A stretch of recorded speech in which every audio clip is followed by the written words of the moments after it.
अभिवादन। आज हम कुछ बहुत गहरे और शायद चौंकाने वाले विचारों पर बात करने वाले हैं। हाँ, ये नील डोनाल्ड वॉल्श की किताब कॉन्वर्सेशंस विद गॉड बुक 2 से हैं। बिल्कुल, ये वो हिस्सा है जहां मतलब पैसा, समाज, हमारे आपसी रिश्ते। दुनिया की राजनीति और यहाँ तक कि ब्रह्मांड के भी कुछ बड़े सवालों पर एक एक बिल्कुल अलग नजरिया दिया गया है। सही कहा। तो आज हमारी कोशिश रहेगी कि इन विचारों की तह तक जाएं, समझें कि इनके पीछे मूल सोच क्या है। और ये हमें सोचने की क्या नई दिशाएं देते हैं। हाँ, तो चलिए शुरू करते हैं ये पड़ताल। तो शुरुआत होती है पैसे से। किताब में एक सीधी लेकिन काफी तीखी बात कही गई है। हाँ, कि पैसा छिपाया जा सकता है और यही छिपाव, यही सीक्रेसी समाज में बहुत सारी गैर बराबरी पैदा करती है। जैसे कोई उदाहरण दिया है? बिल्कुल, जैसे एक ही काम के लिए मर्दों और औरतों को अलग-अलग तनख्वाह मिलना, ये क्लासिक उदाहरण है। तो इस समस्या का हल क्या सुझाया गया है? यहीं पर किताब एक बहुत ही क्रांतिकारी सिस्टम का सुझाव देती है, वर्ल्ड वाइड कॉम्पेंसेशन सिस्टम या WCS। World wide compensation system, ये क्या है? सोचिए, एक ऐसी दुनिया जहां हर इंसान, हर कंपनी की कमाई, उनके खर्चे, तनख्वाहें, हाँ, यहाँ तक कि किसी चीज को बनाने का खर्चा और उसका बिक्री दाम, सब कुछ पूरी तरह से पब्लिक हो, मतलब कोई भी देख सके, एक खुला खाता जैसा। अरे वाह, ये तो बहुत बहुत बड़ी बात है। मतलब कोई सीक्रेसी नहीं रहेगी। नहीं, इसके पीछे तर्क क्या है? ऐसा करने से क्या बदलेगा? तर्क ये है कि जब सब कुछ शीशे की तरह साफ होगा तो भेदभाव करना मुश्किल हो जाएगा। अच्छा। हाँ, अंदरूनी सौदेबाजी या सिर्फ बॉस को खुश करके आगे बढ़ने जैसी चीजें, ये सब कठिन हो जाएंगी। किताब कहती है कि अगर हर कंपनी को हर कर्मचारी की असली तनख्वाह छापनी पड़े, ना कि सिर्फ एक रेंज, तो माहौल अपने आप बदल जाएगा। सही बात है। ये कुछ वैसा ही है जैसे कुछ देशों में सनशाइन लॉज होते हैं ना। हाँ हाँ, सुना है। जो सरकारी कामकाज को पब्लिक करते हैं। बिल्कुल, उससे कुछ हद तक पारदर्शिता आती है और गड़बड़ी थोड़ी कम होती है। वैसा ही कुछ यहाँ। अच्छा, और इनकम टैक्स का क्या? क्या ये सिस्टम उसे भी बदलने की बात करता है? हाँ, बिल्कुल। किताब एक और सुझाव देती है कि कोई इनकम टैक्स नहीं होना चाहिए। कोई इनकम टैक्स नहीं? तो फिर सरकार कैसे चलेगी? समाज कैसे चलेगा? उसकी जगह एक स्वैच्छिक वॉलंटरी 10% योगदान का सुझाव है और ये भी पूरी तरह पब्लिक होगा। मतलब सबको पता होगा कि कौन कितना दे रहा है। हाँ, सबको पता हो कि कौन समाज के लिए योगदान दे रहा है और कौन नहीं। यहाँ सोच ये है कि जानकारी का खुलापन और सामाजिक दबाव ही काफी होगा। दिलचस्प। किताब का तो ये भी मानना है कि अगर लोगों को सच पता चल जाए कि दुनिया में पैसा कैसे घूम रहा है, किसके पास कितना है, तो वो आज की जो 90% व्यवस्था है, शायद उसे स्वीकार ही ना करे। वाह, मतलब पारदर्शिता सच्चाई सामने लाती है। बिल्कुल। अच्छा, ये तो हुई पैसे की बात। लेकिन आपने कहा था कि ये पारदर्शिता का विचार सिर्फ पैसों तक ही नहीं रुकता। नहीं, बिल्कुल नहीं। किताब इसे हमारे निजी रिश्तों में भी ले आती है। रिश्तों में? वो कैसे? जैसे पैसों में छिपाव समस्या है, वैसे ही रिश्तों में भी छिपाव को एक बड़ी समस्या माना गया है। ठीक है। किताब कहती है कि सबसे अच्छे, सबसे मजबूत रिश्ते वो हैं जहां कुछ भी छिपाया नहीं जाता, पूरी ईमानदारी, पूरा खुलापन होता है। पूरी ईमानदारी मतलब मन में जो आए सब बोल दो? नहीं नहीं, वैसा नहीं। किताब उसे पागलपन कहती है। हर छोटी बड़ी बात, हर डर फौरन बोल देना नहीं। तो फिर क्या मतलब है? मतलब है कि जरूरत पड़ने पर सच बोलना, जानबूझकर बातें न छिपाना, कोई खेल न खेलना, सीधी बात करना। लेकिन लोग अक्सर ऐसा करने से डरते क्यों हैं? मतलब रिश्तों में पूरी तरह खुला होना ये सुनने में जितना आसान लगता है उतना है तो नहीं? सही कहा। और किताब के मुताबिक इसके पीछे है खोने का डर। खोने का डर? कैसा डर? शायद दूसरे इंसान की मंजूरी खोने का डर या रिश्ता ही टूट जाने का डर। हाँ, ये बात तो है। हमें लगता है कि अगर हमारी पूरी सच्चाई, हमारी कमजोरियां सामने आ गईं, तो शायद कोई हमें पसंद नहीं करेगा, हमें स्वीकार नहीं करेगा। इसलिए हम क्या करते हैं? थोड़ा मुखौटा पहन लेते हैं, कुछ बातें छिपा जाते हैं। तो किताब इस डर को कैसे चुनौती देती है? क्या ये छिपाव वाकई काम करता है? ये पूछा है किताब ने। हाँ, यही किताब एक बुनियादी सवाल उठाती है। क्या झूठ बोलकर या सच छिपाकर हम वो पा रहे हैं जो हम वाकई चाहते हैं? अच्छा सवाल है। क्या इससे दुनिया या हमारे रिश्ते बेहतर हुए हैं? किताब का तर्क है कि भावनात्मक रूप से पूरी तरह खुला होना हाँ, भले ही शुरू में डरावना लगे, आखिर में ज्यादा गहरे, ज्यादा सच्चे रिश्तों की तरफ ले जाता है। भावनात्मक नग्नता जैसा कुछ। हाँ बिल्कुल, ये भावनात्मक नग्नता है और शायद शारीरिक नग्नता से भी ज्यादा मुश्किल, पर किताब कहती है कि इसका इनाम भी उतना ही बड़ा है। दिलचस्प। पारदर्शिता से रिश्तों पर बात करने के बाद किताब एक और बड़े मैदान में उतरती है, देशों के बीच युद्ध और झगड़े। हाँ, और यहाँ भी नजरिया काफी सीधा है। बहुत साफ। क्या कहा गया है? किताब कहती है कि देशों के बीच असहमति होना तो स्वाभाविक है, ये उनकी अलग पहचान का सबूत है, इसमें कोई बुराई नहीं। ठीक है। लेकिन इन असहमतियों को सुलझाने के लिए हिंसा का रास्ता अपनाना, लड़ाई करना, ये दिखाता है कि हम एक प्रजाति के तौर पर कितने अपरिपक्व हैं, कितने इमैच्योर। अपरिपक्व। तो इस अपरिपक्वता का हल क्या सुझाया गया है? क्या कोई सिस्टम है इसके लिए भी? एक अंतरिम, मतलब एक शॉर्ट टर्म समाधान के तौर पर एक विश्व सरकार का विचार रखा गया है। विश्व सरकार, वर्ल्ड गवर्नमेंट। हाँ, इसमें एक ताकतवर विश्व अदालत हो जिसके फैसलों को अनदेखा ना किया जा सके। आज की अंतर्राष्ट्रीय अदालत की तरह नहीं, मतलब? हाँ, उससे ज्यादा ताकतवर। और साथ ही एक शांति सेना, एक पीस कीपिंग फोर्स हो जो किसी भी देश को दूसरे पर हमला करने से रोक सके। और इसका ढांचा कैसा होगा? कुछ अमरीकी सरकार जैसा। एक सदन जहां सभी देशों को बराबर प्रतिनिधित्व मिले और दूसरा सदन जहां आबादी के हिसाब से प्रतिनिधित्व हो। लेकिन ये विचार तो यकीनन ताकतवर देशों को पसंद नहीं आएगा। उन्हें तो अपनी शक्ति कम होती दिखेगी, है ना? बिल्कुल। किताब खुद ये मानती है कि दुनिया के जिनके पास है, जो हैव्स हैं, वो इस विचार से घबराएंगे। क्यों?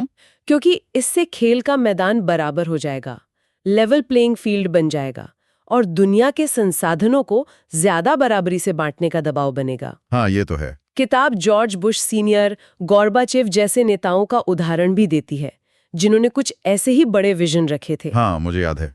लेकिन उन्हें अपने ही लोगों से विरोध झेलना पड़ा, क्योंकि लोग अक्सर बड़े, दूर के फायदे के बजाय छोटे तत्कालिक नुकसान पर ज्यादा ध्यान देते हैं। ये बात भी सही है। लेकिन एक और चिंता है, क्या ऐसी विश्व सरकार से देशों की या लोगों की अपनी आजादी, उनकी सॉवरेनिटी कम नहीं होगी?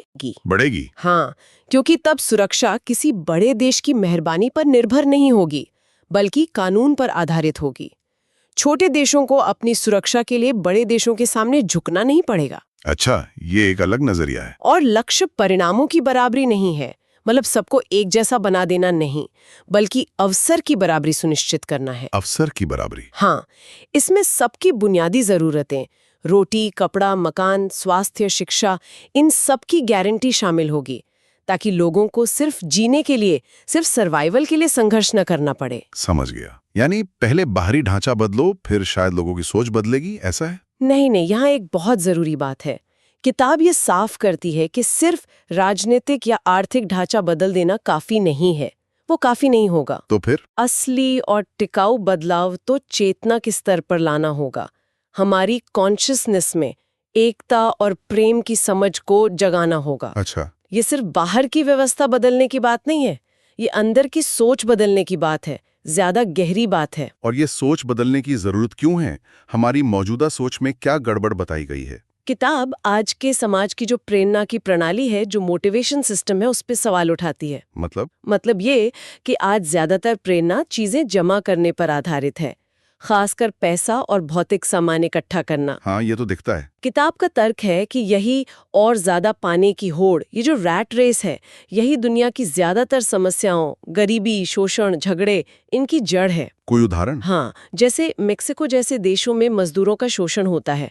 उन्हें बहुत कम मजदूरी देकर अमीर लोग और अमीर होते जाते हैं, जबकि मजदूर मुश्किल से गुजारा कर पाते हैं। किताब कहती है कि ये सरासर अन्याय है, क्योंकि यहाँ अवसर की बराबरी ही नहीं है। तो अगर ज्यादा पाना प्रेरणा नहीं होनी चाहिए, तो फिर क्या होनी चाहिए? किताब कहती है कि सोचिए, अगर सबकी बुनियादी जरूरतें पूरी हो जाएं, हाँ, तब महानता की प्रेरणा अपने आप बदल जाएगी। तब ये पैसा या सामान इकट्ठा करना नहीं होगी। तो क्या होगी? तब ये आध्यात्मिक होगी, स्पिरिचुअल, खुद की सबसे ऊंची संभावना को अनुभव करना, सच्चाई को जीना, सिर्फ कुछ करना नहीं, बल्कि कुछ होना, बीइंग। हाँ, ये खुद को परिभाषित करने, खुद को जानने, विकसित होने की प्रक्रिया होगी। और इसी सिलसिले में किताब आय की ऊपरी सीमा जैसा एक काफी विवादास्पद विचार भी रखती है। आय की ऊपरी सीमा मतलब इनकम कैप? हाँ, मान लीजिए एक उदाहरण के तौर पर कोई भी व्यक्ति एक साल में एक निश्चित रकम से ज्यादा नहीं कमा सकता, जैसे $25 मिलियन। और उससे ऊपर की कमाई का क्या होगा? उससे ऊपर की सारी कमाई अपने आप दुनिया के भले के लिए बने एक ट्रस्ट में चली जाएगी। अरे, ये तो बहुत रेडिकल है।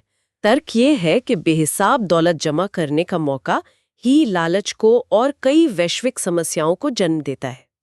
ये उस सोच को भी चुनौती देती है कि पूंजीवाद ने ही दुनिया का सबसे महान समाज बनाया है, और इसके लिए अमेरिका में बढ़ती दौलत की खाई के आंकड़े पेश करती है। ये तो समाज और राजनीति से जुड़े काफी बड़े विचार हो गए। क्या किताब धर्म और आध्यात्मिकता पर भी कुछ कहती है? हाँ, बिल्कुल। और धर्म के मामले में तो किताब का रवैया और भी ज्यादा सीधा और शायद विवादास्पद है। अच्छा, क्या कहती है? वो सीधे तौर पर कहती है, धर्म को भूल जाओ, आध्यात्मिकता पर लौटो। धर्म को भूल जाओ, इसका क्या मतलब है? धर्म और आध्यात्मिकता में क्या फर्क बताया गया है? किताब का तर्क है कि संगठित धर्म मतलब ऑर्गेनाइज्ड रिलीजन अक्सर लोगों को खुद पर शक करना सिखाते हैं। खुद पर शक? हाँ, ताकि लोग धर्म और उसके संस्थानों पर निर्भर हो जाएं। ये लोगों को अपनी अंदरूनी शक्ति पहचानने से रोकते हैं। कई बार धर्म डर, शर्म और बंटवारे पैदा करते हैं, भगवान और इंसान के बीच, मर्दों और औरतों के बीच। किताब तो ये भी दावा करती है कि कई धर्मों ने जानबूझकर मर्दों का दबदबा बनाए रखा है, धर्म ग्रंथों को अपने हिसाब से बदला है और औरतों को दोयम दर्जे का माना है। ये तो बहुत गंभीर आरोप है। हाँ, है तो फिर ईश्वर या परमात्मा के बारे में किताब का नजरिया क्या है, अगर धर्म को भूलना है तो? किताब कहती है कि ईश्वर शक्ति बांटना चाहता है, उस पे कब्जा करना नहीं। अच्छा। ईश्वर वैसा नहीं है जैसा कुछ धर्म बताते हैं कि वो ईर्ष्या करने वाला है या गुस्सा करने वाला या बदला लेने वाला। ईश्वर पूर्ण है, उसे किसी चीज की जरूरत नहीं है। तो फिर किताब हमें अपनी दिव्यता को पहचानने और जीने के लिए कहती है, ये समझने के लिए कि हम उसी ईश्वर की छवि हैं। हमारा मकसद उसी दिव्यता को जाहिर करना है, उसे अनुभव करना है। अपनी दिव्यता को पहचानना? हाँ। अच्छा, और फिर बातचीत पहुंचती है ब्रह्मांड के रहस्यों तक। क्या एलियंस या दूसरे ग्रहों के जीवन पर भी कुछ कहा गया है? हाँ, उस पर भी बात हुई है। किताब सीधे तौर पर कहती है कि ब्रह्मांड में और भी बुद्धिमान जीवन मौजूद हैं। सच में? हाँ, कुछ हमसे ज्यादा विकसित हैं, कुछ कम। और क्या वो हमसे संपर्क करते हैं या हमारी मदद करते हैं? किताब कहती है कि हाँ, इन विकसित सभ्यताओं ने हमारी यात्रा में, खासकर पिछली सदी में जो इतनी तेज तकनीकी तरक्की हुई है, हाँ वो तो है, उसमें अप्रत्यक्ष रूप से मतलब इनडायरेक्टली मदद की है। किताब सवाल करती है कि क्या ये मानना तर्क संगत है कि इंसानी दिमाग ने अचानक इतने कम समय में इतनी बड़ी छलांग खुद ही लगा ली? सोचने वाली बात है। बिल्कुल। और क्या ये भी कहा गया है कि बुद्ध, कृष्ण या ईसा मसीह जैसे जो महान शिक्षक हुए हैं वो इन्हीं बाहरी दुनियाओं से आए हो सकते हैं? ये संभावना जताई गई है। किताब कहती है कि ऐसा हो सकता है। पर वो खुद को खुलकर जाहिर क्यों नहीं करते, अगर वो हैं तो? क्योंकि वो हमारी चेतना के विकास में मदद करना चाहते हैं, उसे मजबूर नहीं करना चाहते। मतलब अगर वो अपनी पूरी शक्ति के साथ सामने आ जाएं, तो हम शायद डर जाएंगे या उनकी पूजा करने लगेंगे। हम अपने अंदर के स्रोत से सीखना भूल जाएंगे। अच्छा। उनका असली मकसद हमें हमारी अपनी दिव्यता की याद दिलाना है, हमें रास्ता दिखाना है, ना कि हमें फॉलोअर बनाना। तो इन सब बातों को सुनने के बाद, इतनी सारी चीजें, हमने आर्थिक पारदर्शिता की बात की, रिश्तों में खुलेपन की, विश्व सरकार की, चेतना में बदलाव की, धर्म की आलोचना और यहाँ तक कि बाहरी दुनिया के जीवन, बहुत कुछ है। हाँ, बहुत कुछ है, पर मुझे लगता है कि इन सभी विचारों के केंद्र में दो मुख्य बातें हैं। क्या हैं वो? पहली, अलगाव के विचार को छोड़ना। ये जो सोच है कि हम सब अलग अलग हैं, इसे छोड़ना। ये समझना कि हम सब एक दूसरे से जुड़े हुए हैं और इस परम स्रोत से भी जुड़े हुए हैं। हम सब एक हैं। हाँ, जो हम दूसरों के लिए करते हैं वो असल में हम अपने लिए करते हैं। और दूसरी बात, पारदर्शिता के विचार को अपनाना। पारदर्शिता मतलब सच्चाई और खुलापन? बिल्कुल। अपनी जिंदगी में और दूसरों के साथ व्यवहार में पूरी सच्चाई और खुलेपन से रहना। डर को छोड़कर सच्चाई को चुनना, चाहे वो पैसे की बात हो या रिश्तों की। अलगाव को छोड़ना और पारदर्शिता को अपनाना। हाँ, ये 2 मुख्य सूत्र लगते हैं मुझे। और किताब हमें एक आखिरी गहरा विचार सोचने के लिए देती है कि हमारा ईश्वर के साथ जुड़ाव कभी टूटा ही नहीं था, वो हमेशा से है और हमेशा रहेगा। हाँ, कि ये जुड़ाव पूर्ण और स्थायी है। और जिंदगी का असली मकसद इसी एकता को होशपूर्वक महसूस करना है, खुद को उस महान रचनाकार का हिस्सा जानना है जिसकी बात ये संवाद करता है। बिल्कुल। और ये इस संभावना के साथ खत्म होती है कि हम में से हर कोई रोशनी लाने वाला बन सकता है, लाइट ब्रिंगर। रोशनी लाने वाला। हाँ, दूसरों को उनकी असली दिव्यता की याद दिलाने में मदद कर सकता है। हम सब वो शिक्षक बन सकते हैं जो हम सीखना चाहते हैं। वाह, यकीनन बहुत कुछ है सोचने के लिए। ये संवाद हमें हमारी रोजमर्रा की सोच के दायरे से बाहर निकलने की चुनौती देता है। हाँ, बिल्कुल।